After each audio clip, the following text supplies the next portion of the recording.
that Sheikh Ahmed Deedat got a disease that affected his tongue because he lied about the gospel.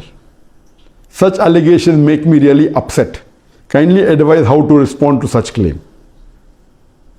To tell you that Sheikh Deedat, it is wrong to say disease affecting the tongue.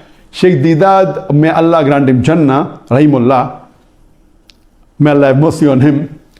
He had a stroke in 1996 and he was paralyzed from below the face downwards. He was paralyzed, he could not move. To say that Allah gave this as a punishment because he spoke against the gospel or he lied against the gospel is not true. And as I mentioned in my earlier answer, that calamity or any disease, it may either be a punishment or it may be a test. How do you realize that whether any calamity is a test or a punishment? If the person is on the straight path, then that calamity is a test. And Allah wants to test that servant of his, that if I increase the calamity, will the person yet have faith in me or not?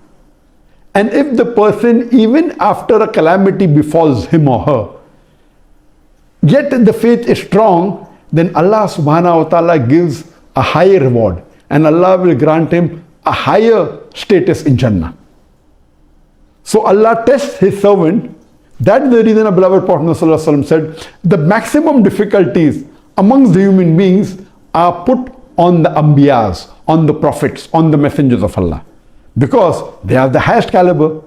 So compared to the other human beings, all the Anbiyas, and Allah subhanahu wa ta'ala has sent 124,000 prophets on the face of the earth. All these prophets were tested much more than a normal human being. That means they will get a much higher status in Jannah than the other human beings.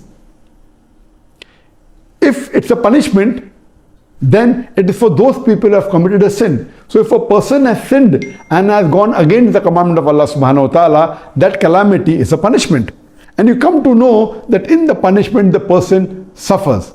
Whereas in a person, if it's a test, the person who's on the straight path, his iman increases.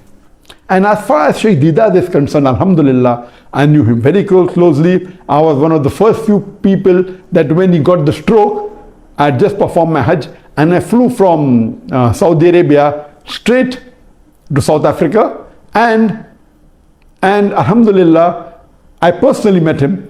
Even though he had the stroke, even though he could not move, he could not speak, he used to converse through the blinking of his eyes. There was a chart that was kept behind him which had 1, 2, 3, 4, 5 rows. Each row had A, B, C, D, first row, then second row, F, G, H, I. And this way, if you have to converse, which was 1, 2, so he used to blink. That means he wants to choose a letter from second row. Then from second row we start F, G, H, I. So I, so he blinks an I. So then I. So in this way, he could convey his message by spelling it out. And once you get used to it, you can do it very fast. So he used to converse even by the blinking of his eyes. And I know that even on bed, when he could not move, when he could not speak, he had did dawah.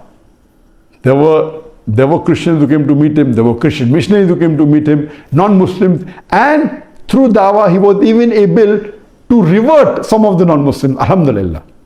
He wrote long messages and he even encouraged me, and he even dictated a message on the plaque. The best award that I've got from anyone, or the best plaque, is the plaque given by Sheikh Ahmed Deedat to me in the year 2000, in which he dictated the message that, son, what you have done in 4 years had taken me 40 years to accomplish, alhamdulillah. So this he dictated with his eyes, even though he could not speak. And that plaque really, mashallah, gave a lot of encouragement to me. And if there is a person who is responsible, who is a catalyst for me to change from a doctor of a body to a doctor of a soul, it is Sheikh Ahmed Deedat. And inshallah, even he will get all the thawab, that whatever little bit I've done in the field of dawah, may he get the thawab without reducing my thawab. So alhamdulillah, Sheikh Ahmed Deedat was for 9.5 years on the bed. He could not move, but yet you could see his passion. You could see his striving for dawah.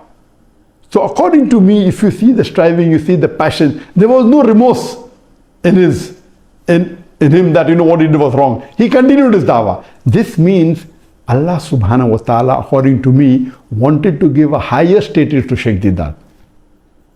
He got the stroke in 1996 at age when he was 78 years old, and he was in bed for 9 years. Allah tested him, and I believe Sheikh Deedat, alhamdulillah, passed the test with flying colors, and inshallah Allah will reward him a higher status.